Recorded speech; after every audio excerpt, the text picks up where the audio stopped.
You, John Fitzgerald Kennedy, do solemnly swear I, John Fitzgerald Kennedy, do solemnly swear that you will faithfully execute the office of President of the United States that I will faithfully execute the office of President of the United States and will, to the best of your ability, and will, to the best of my ability, preserve, protect, and defend the Constitution of the United States. preserve, protect, and defend the Constitution of the United States. So help you God.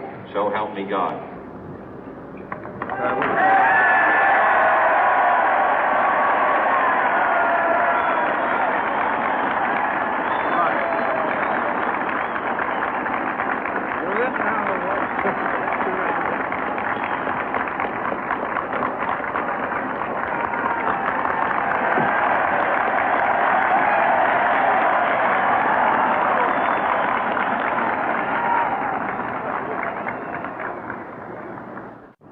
Vice President Johnson, Mr. Speaker, Mr. Chief Justice, President Eisenhower, Vice President Nixon, President Truman, Reverend clergy, fellow citizens.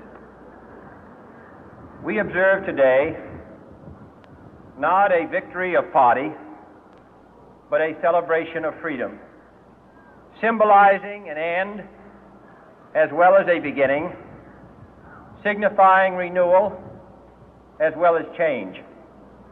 For I have sworn before you and Almighty God the same solemn oath our forebears prescribed nearly a century and 3/4 ago. The world is very different now, for man holds in his mortal hands the power to abolish all forms of human poverty and all forms of human life. And yet the same revolutionary beliefs for which our forebears fought are still at issue around the globe. The belief that the rights of man come not from the generosity of the state, but from the hand of God. We dare not forget today that we are the heirs of that first revolution. Let the word go forth from this time and place to friend and foe alike that the torch has been passed to a new generation of Americans born in this century, tempered by war, disciplined by a hard and bitter peace, proud of our ancient heritage, and unwilling to witness or permit the slow undoing of those human rights to which this nation has always been committed and to which we are committed today at home and around the world.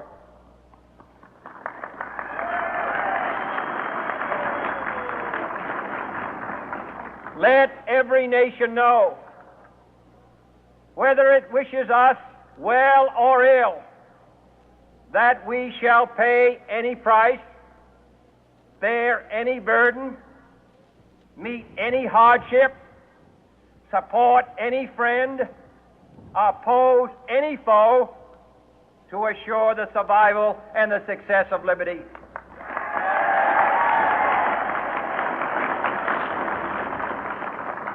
This much we pledge and more.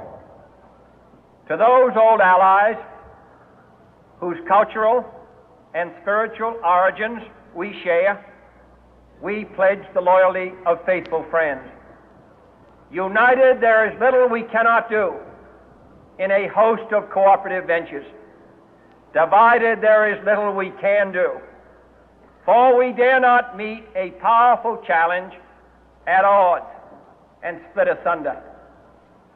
To those new states whom we welcome to the ranks of the free, we pledge our word that one form of colonial control shall not have passed away merely to be replaced by a far more iron tyranny. We shall not always expect to find them supporting our view, but we shall always hope to find them strongly supporting their own freedom, and to remember that in the past, those who foolishly sought power by riding the back of the tiger ended up inside.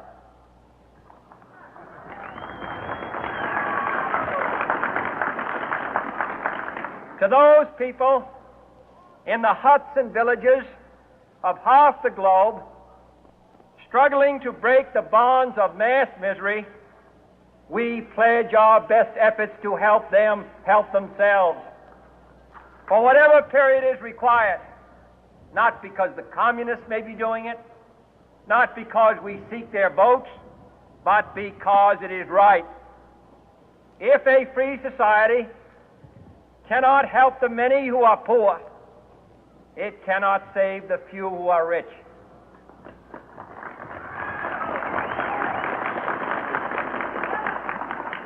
To our sister republics south of our border, we offer a special pledge to convert our good words into good deeds, in a new alliance for progress, to assist free men and free governments in casting off the chains of poverty. But this peaceful revolution of hope cannot become the prey of hostile powers. Let all our neighbors know that we shall join with them to oppose aggression or subversion anywhere in the Americas. And let every other power know that this hemisphere intends to remain the master of its own house.